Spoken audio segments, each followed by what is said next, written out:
to this place of healing. Welcome to this place of challenge and growth. Welcome to this place of imperfection and aspiration. Here you are whole.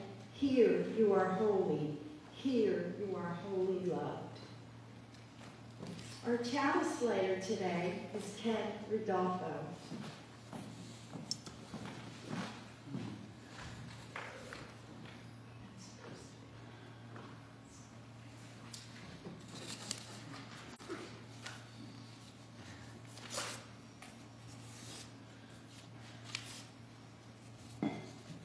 Teresa, just light the candle.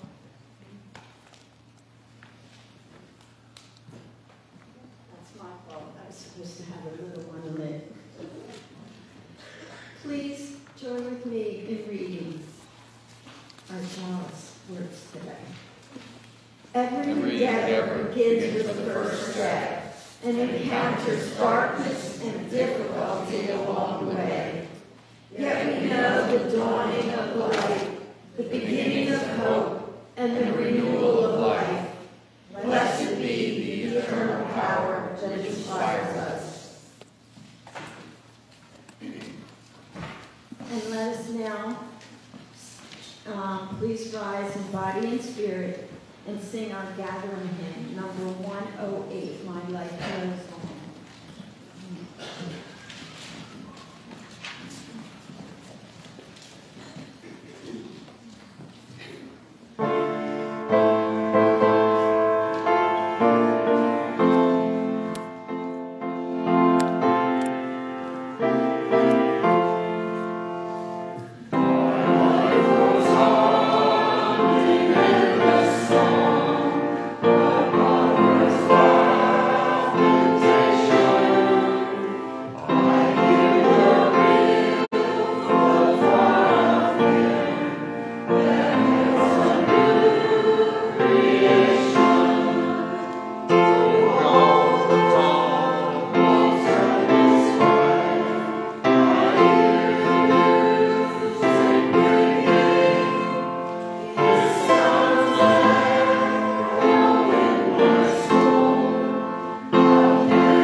Lighting of the Children's Religious Education Candle. Is there a story? No? Okay. We will now light the Children's Religious Education Candle. We light this lantern for our children and our youth, and for us celebrating the flame of faith lighted in each of us, honoring the light each of us brings into the world, rejoicing in the community that we create together. The children will now collect donations for local food pantries, animal shelters, and the Coalition Against Rape and Abuse.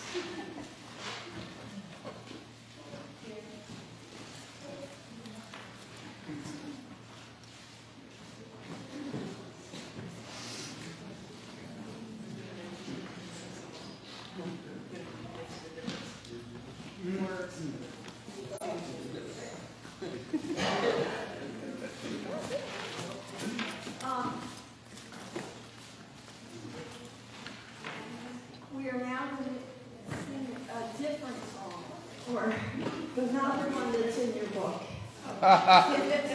in your paper, to let the children know. But you'll remember it. As you go, your heart will be such a love to burn to the spark of your precious life. Bring more to your heart as you go. Okay. A book is provided in the foyer in which you are invited to write whatever joys and sorrows you have as you enter. I will now read what you share. Joy that the Eagles are in the NFC Championship.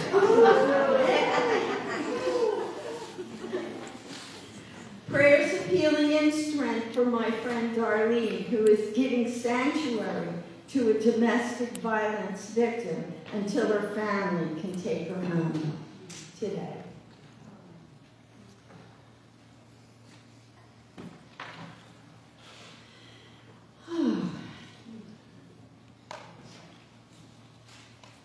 Let us share in a quiet time together to reflect on our week.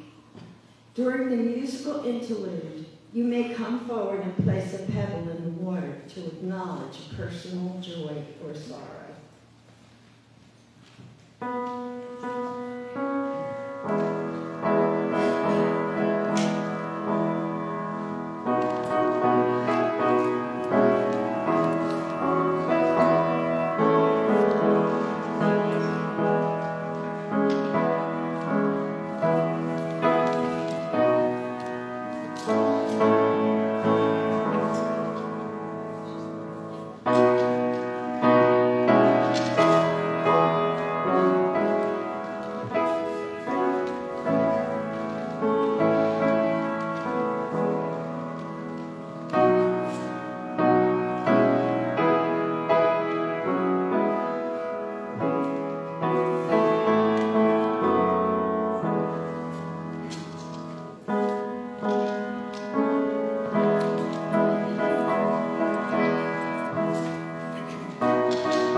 Let us be in the spirit of prayer. Blessed and holy creation, universe of wonder, mystery beyond definition, we share today our joys and our sorrows, listening deeply to the things that cause us to weep or to worry, and lifting our hearts as one. At those things we would celebrate together. Our hearts are touched by this shared ritual, and we are connected. We hold in our hearts this morning the family of Tyree Nichols and all the people that are in pain and suffering around that experience. And we pray for all of the immigrants waiting to enter this country, and especially to the Black and brown people who have a more difficult time than most. We pray for those who are part of us, whether by distance, time, or conflict unresolved. We pray for those who thirst, whether for water, dignity, or justice. We pray for those who are in danger and who yearn for safety. We pray for our small, blue, fragile planet. Amen. Blessed be.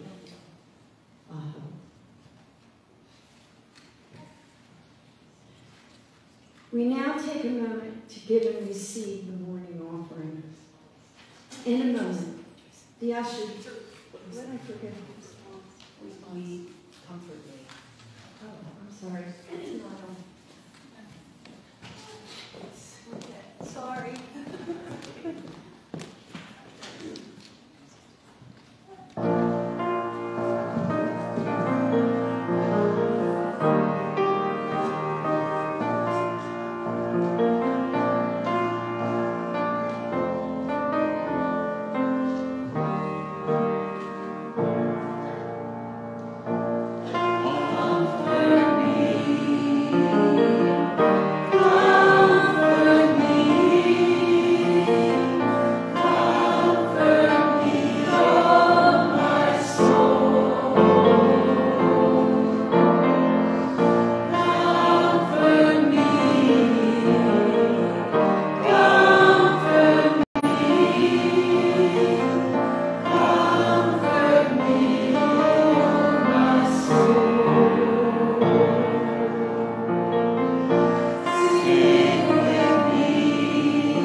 Thank you, Cynthia, for stepping in today.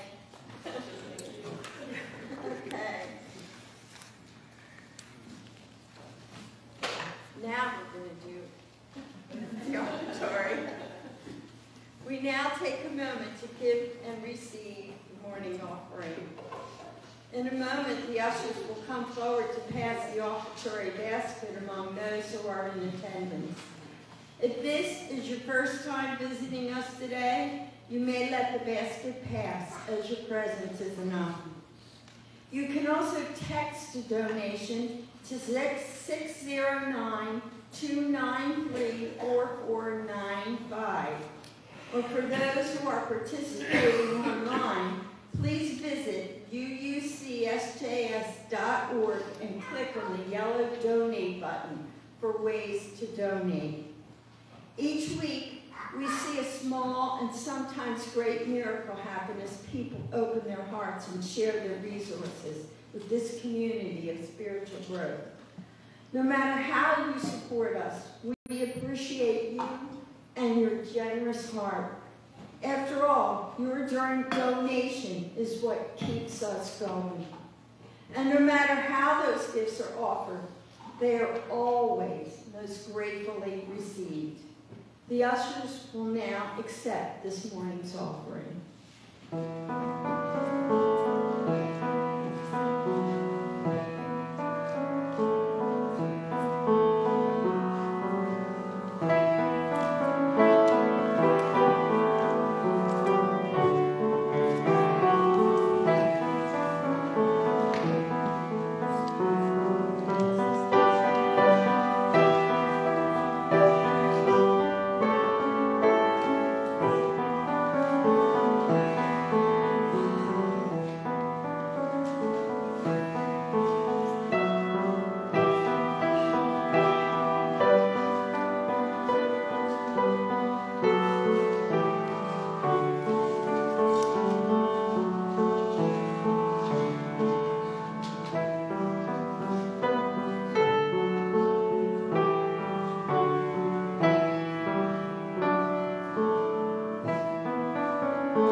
Today is from One Day at a Time in Al-Anon by multiple authors. At the end of the reading, we will enter a time of silent contemplation concluded by the ringing of the bell. I can live my life only one day at a time. Perhaps my confusion and despair are so great that I will have to take it 1 hour at a time, or 1 minute at a time, reminding myself constantly that I have authority over no life but my own. Realizing that nothing can hurt me while I lean upon my higher power, I ask to be guided through the hours and the minutes of each day.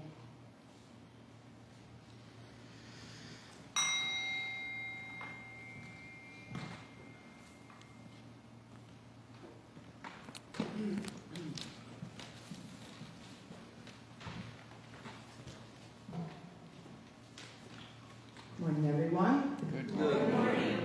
My name is Tracy Catino, and I am a proud member of Al-Anon.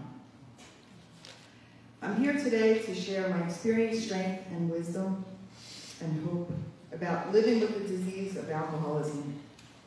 As you heard earlier, I grew up in a little neighborhood in Philadelphia called Fishtown, and it was a tight-knit community that had lots of bars, lots of churches, a little confusing there, a lot of candy stores. I was surrounded by relatives and friends, but mostly relatives. The people that I grew up with are still living there in Fishtown today. It was a confusing time, but my childhood was loving, nurturing, tumultuous, chaotic, loud, confusing. I'm hoping that you can listen to my story today and it can spark something inside of you, maybe enlighten you about some things. And I have some homework for you since I'm a teacher. Some work for you. At the age of 24, I went into a therapist because I was in a troubling relationship, an abusive relationship. I couldn't focus, I couldn't think straight. I was in a state of chaos. I wanted to find a way out of my anger, resentment, frustration, sadness. After just a half an hour, the therapist from the Women's Center it's funny because today Teresa is the speaker, the night, what do you call it? Worship Associate. So Teresa is the worship associate, and she is the woman who started the Women's Center back in the 1970s, hiding abused women from their husbands. Didn't work out too well for Teresa's household, but it was a little chaotic when she was helping abused women hide, and her husband didn't really appreciate it. Pretty stressful. Anyway, so I was at the Women's Center in my therapist session for 25 minutes or so, and she looked at me and she said, "Your problem is that you're surrounded by addicts. You don't know who you are. You don't know what you want and what you need because you're constantly caring for others.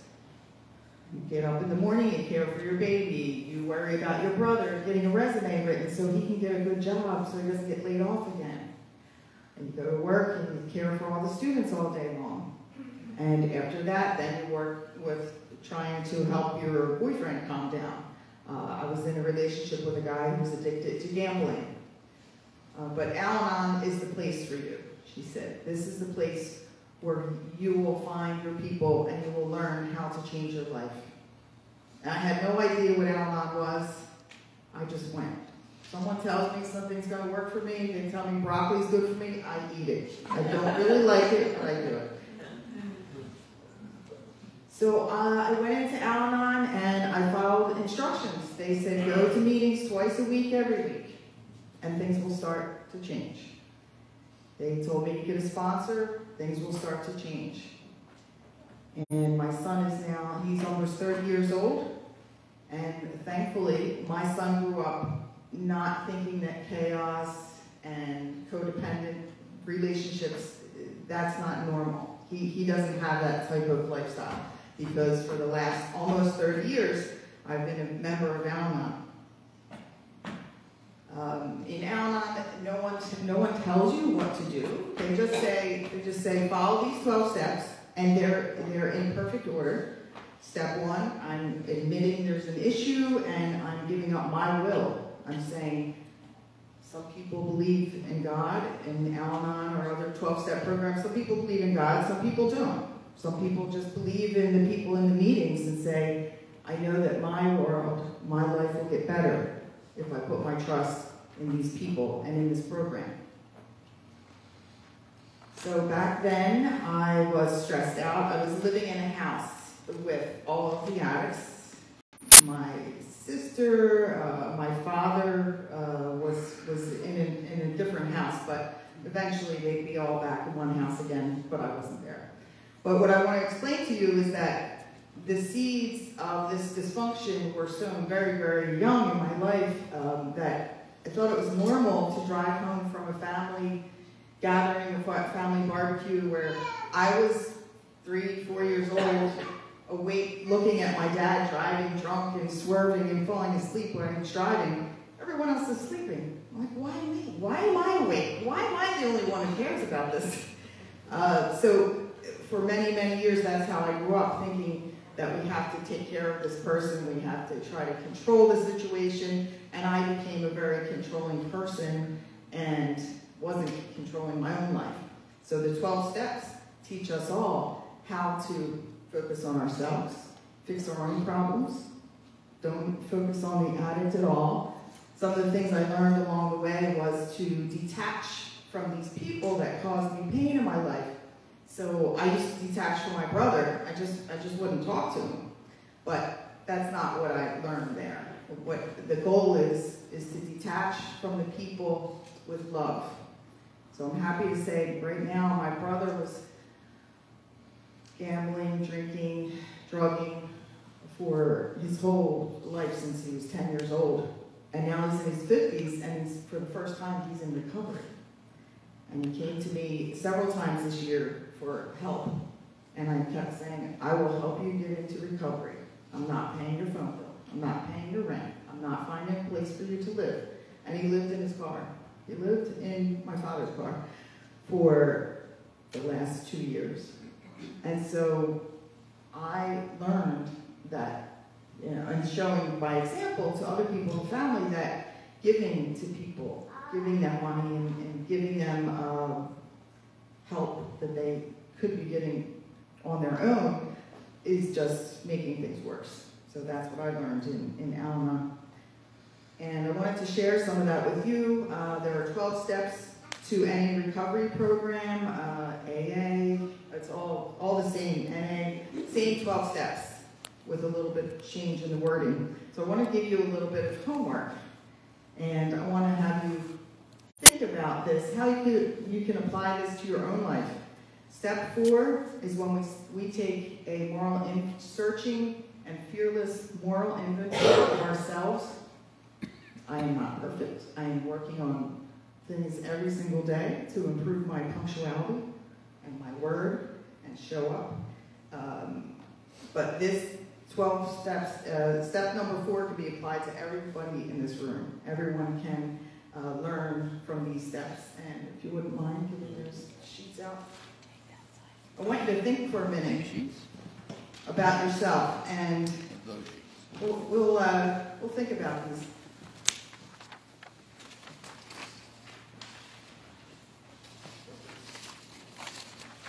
You can take home the rest of it and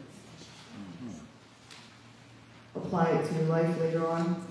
But I want you to think about now, are you willing to honestly look at yourself? What stands in your way?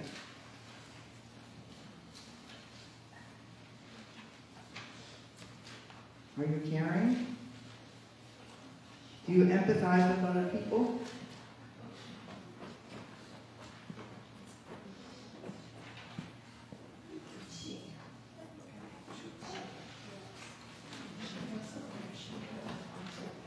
Are you kind to yourself?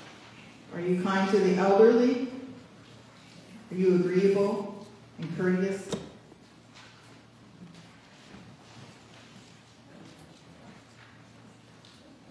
Bill Colby needs one. Are you tolerant? Thank you. Are you open to other people's points of view? Are you trustworthy? Do you pay your bills? Are you prompt? Can people rely on you?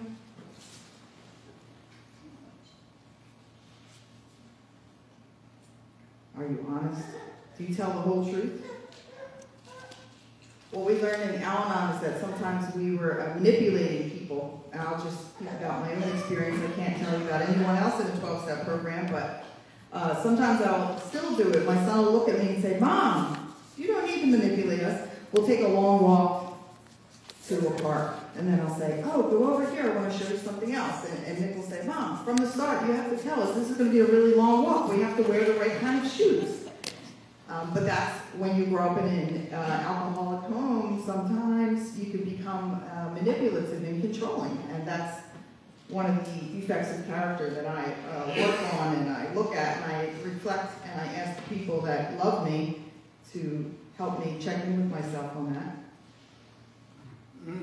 So what we do with this 4-step worksheet is, if we're in a 12-step program, this is what we use, something like this, to talk about our strengths and our deficits. We go over it with our sponsor and focus in on what we need to work on and what we're really good at. And then you take this same inventory and you look at it in 5 years and say, "Wow, I'm really good in this area now. This is amazing. This is my growth." Are you practical? Do you have a budget? What are your talents? And it's really beautiful because the people in the rooms, when you listen to their stories in Al-Anon meetings, you can find ways to improve certain aspects of your life when you listen to other people's stories. That's how the 12 steps work. You apply it to your own life. You don't tell other people what to do, but you apply those different changes. Like, for example, I rented for many years because I didn't know how to manage money. I never saw that in my life. And I learned with the stability through Al-Anon how to budget my money. And then eventually I said, I really want to buy a house in Linwood. It's a beautiful little community. And that's where I'd like to raise my son. So I saved, and I saved, and I saved. And I bought a house in Linwood. So my kid can go to school with the Otis kids. Wow. the best neighbors in all of New Jersey. One of the other points I wanted to bring up about Al-Anon is sometimes, as it happens in a congregation like ours, happens out in the world all the time. Sometimes we agree to things and we might become resentful. We're doing too much on certain committees, or we're doing too much volunteering. And we have to check in with ourselves and say, am I getting resentful about this? Am I taking care of myself? And sometimes back up and say, I have to take better care of myself and volunteer less, and so forth. So we could do a workshop on that sometime about self-care. And it's something that we can apply to everyone's life. And I wanted to have a moment, if anyone had a question about addiction, recovery from addiction. Like I said, I don't have the alcoholism in my body, but it's in my family. But if anyone wants to ask me a question now or after the service about this, feel free.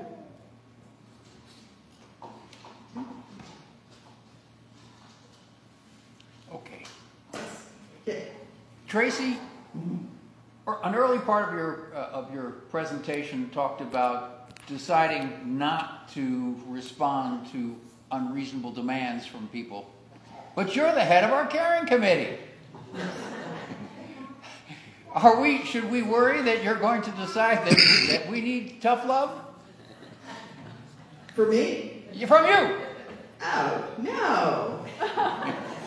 What we do is we delegate. We all work together and find, if I can't go and help someone make some soup for someone because they're sick, someone else can do it. Yeah, it's about not feeling like you're the center of the universe and finding ways so that people's needs can be met. And actually, no one has ever come to us with an unreasonable request either. It's all reasonable. Good question. Yes?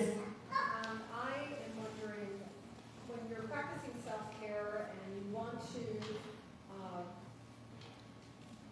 not disappoint because you're always doing, and especially with family members, you don't want to disappoint them by saying, no, I can't, or I won't. How do you muster up that strength? Oh, that takes a lot of experience. At first, my family was very angry that I was going to Al-Anon. You're going to those meetings and talking about us, aren't you? No, I'm going to these meetings talking about myself and how I don't go insane, and so I won't even be around to help anyone because I'm in an asylum. Yes, it takes a lot of practice. The first 20 or 30 times I told my sister no to something, I felt terrible. I felt very guilty. My best friend Maria is here to say, she always says to me, I can't believe you're even talking to these people. So these days I do things that I can do. I try to step back and say, is this something that they could be doing for themselves? Is this something they can hire someone else to do? And also I give myself wait time. They ask me for something. That's what's good about texting. Nowadays they can text what they need from me. So someone will text a request. But in the past, I was living with these people and they'd say, you got to babysit for us. We're all going out drinking Friday. No, I'm not going to do that. I took a little time. I wait. I'd say maybe 45 minutes or an hour before I would reply. And then I had standard, I'd say, well, for example, if you need me to babysit, I'm going to need a week's notice for that. And I'll decide if I'm going to do it. That's a great question. Yeah, it takes a lot of practice. The first 25 times you're going to feel really guilty, maybe. And then just get used to it. And they get used to it. They stop asking. They go to other codependents to ask for things. Yes? So how do you know that you are being codependent or just caring? That's a great question. Codependent or caring? Is it taking away from me and my family? And so sometimes my husband can really let me know. Bill would say, we're not having the whole crazy family over for Thanksgiving. It's not happening. We only have one bathroom. And so sometimes someone else can be the voice of reason. Sometimes my partner can say, you're looking really stressed out right now. Do you think you really want to bake cupcakes this morning and icing them before we start this talk today? Yeah, I'm gonna ice them. They're gonna be perfect. So yeah, you have to check in with yourself, and also that question: am I doing this out of love, or am I feeling responsible? Am I feeling resentful as I'm helping this person? Yeah. When it comes to money, I was always very clear. Like if my brother would ask me for money, just by sleeping on the sofa, and then he's not paying for his rent, I said, "You gotta go. I'm not doing that."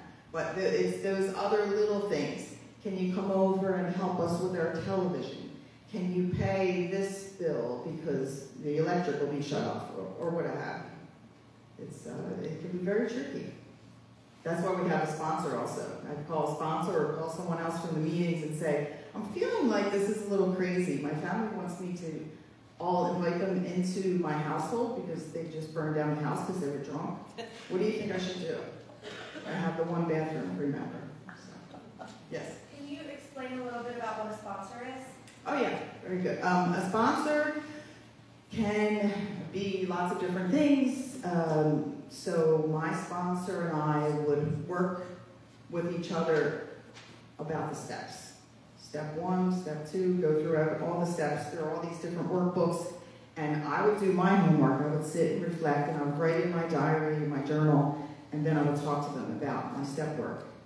Some people think that a sponsor will be somebody that they're just going to call and complain about their addicts in their life, and then, no. Some people have asked me to be their sponsor, and they just call and they complain, and I say, I'm sorry, that's not my job. What you need to do is do the step work I told you to do, and then you call me and we'll go over it. So I tell the person, you go to your meetings, you do your work, and then we'll go over it. I'm not your sounding board. You could have 50 friends to call and complain about the addicts in your life if you want to do that, but that's not my job as a sponsor.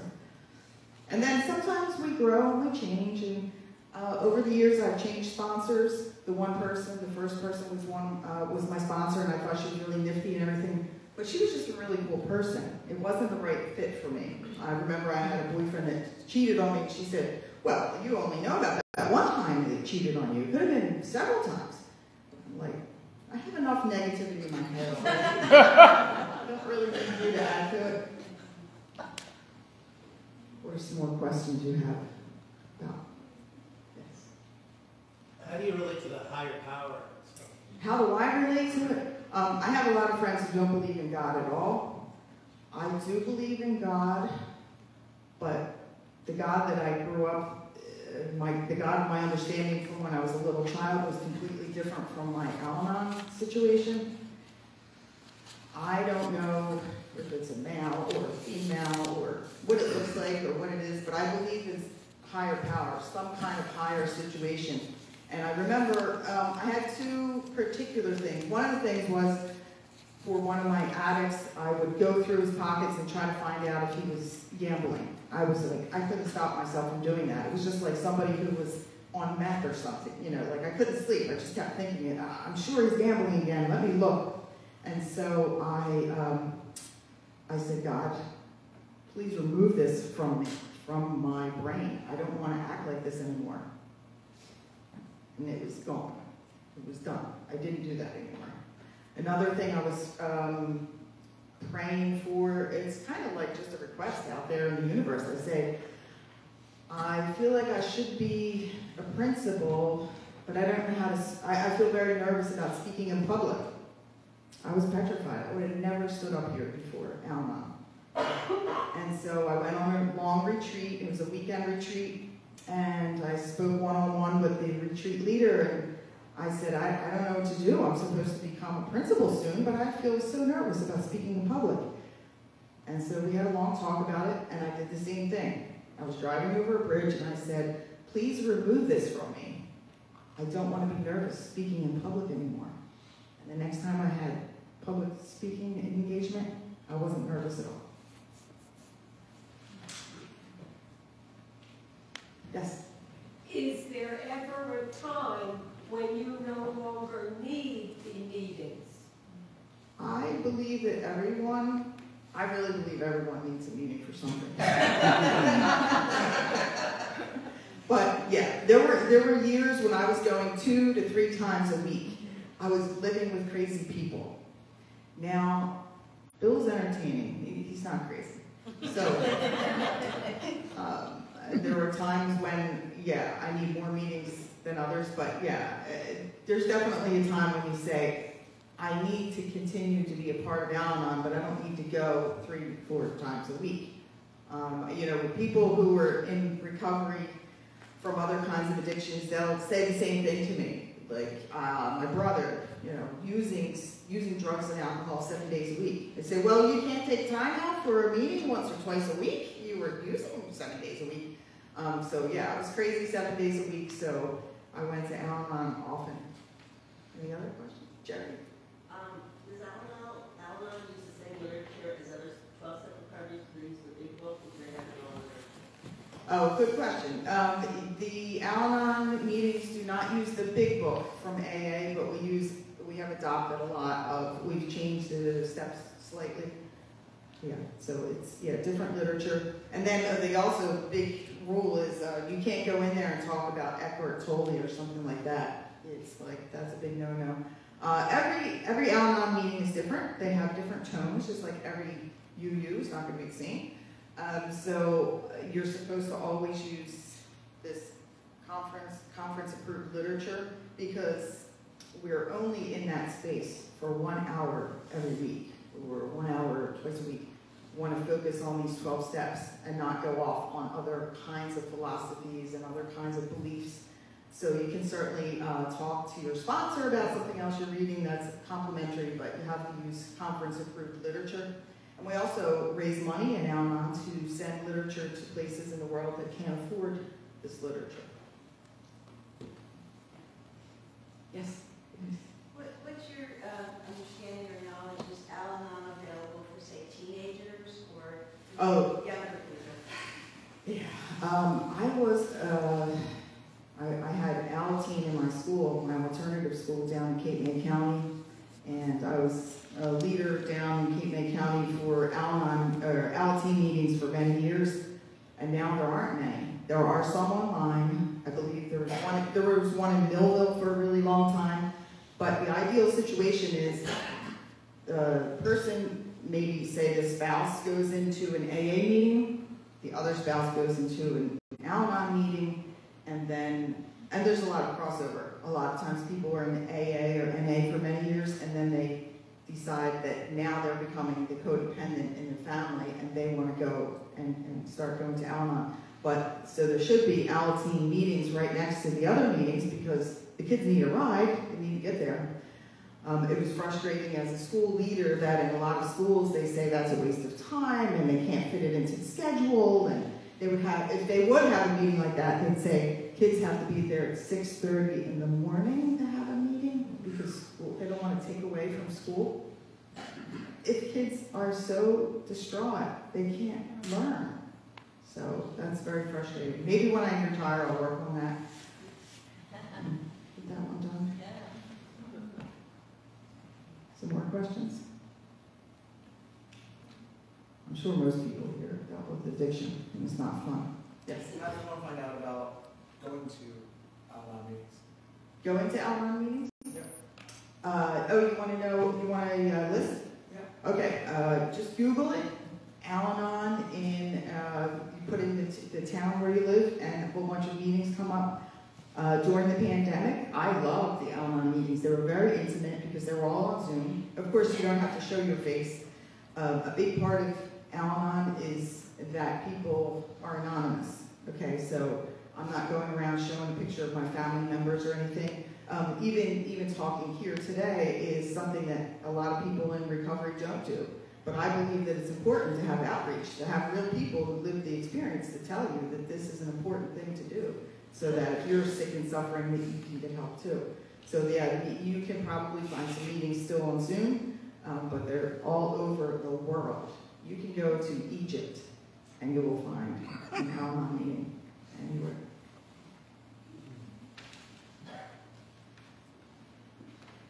I'd be happy to show you around too. Because some of them are, like I said, some of them are like very, very strict. They're like, don't bring in that book. And they're mean. They're yelling at a newcomer. So they all have a different vibe. Any more questions? Yes, Jerry. Are there separate male and female meetings like in other programs, or? I have never come across a male-female Al-Anon meeting. No. Maybe they're up there somewhere. Okay, ready to move on. So I'm going to add this with you, and feel free. My number is in our membership directory, so feel free to call me, email me about Al-Anon if you have any questions. If you want me to take you to your first meeting, I'll do that too.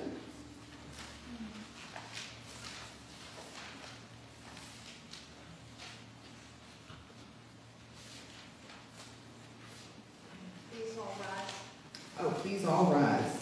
In body or spirit, in doing and singing our closing hymn number 131, Love Will Guide Us.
Thank you, Tracy. That was wonderful. I'm a 40-year member of Al-Anon. So, yeah, it's been a powerful tool. Okay. We're going to extinguish the chalice now. Let us read together for extinguishing the chalice. We extinguish this flame, but not the light of truth, the warmth of community, or the fire of commitment. These we carry in our hearts until we are together again.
announcements.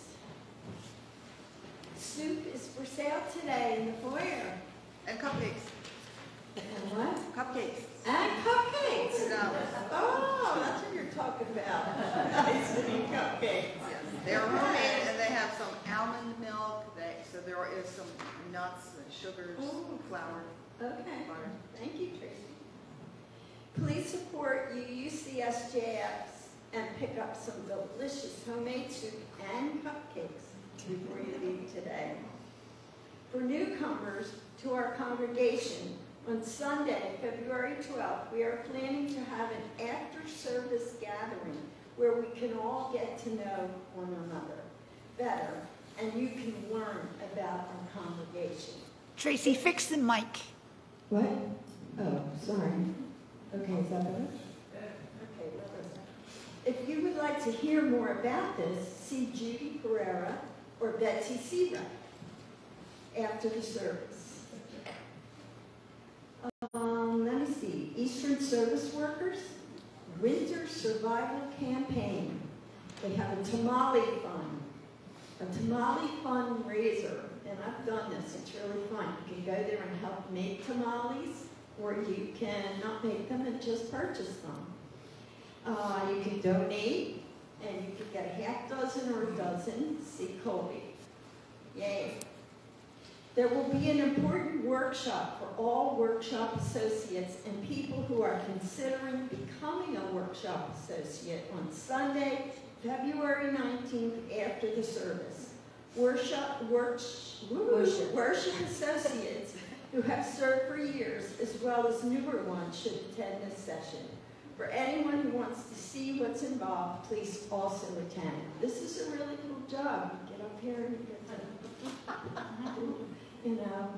lead the service. It's fun. So come on to the meeting, February 19th after the service.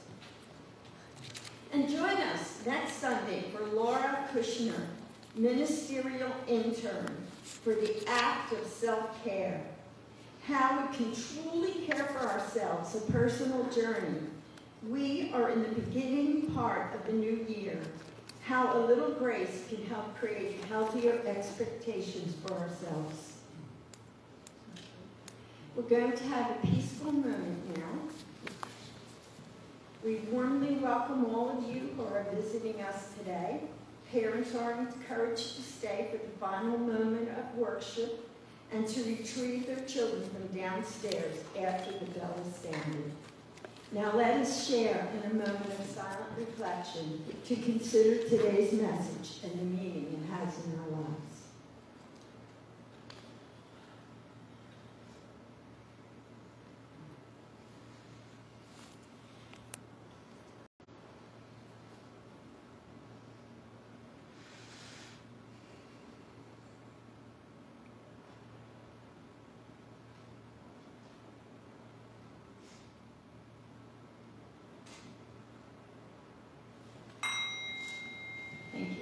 May I have everybody's attention just for a moment? Announcement that we didn't get in.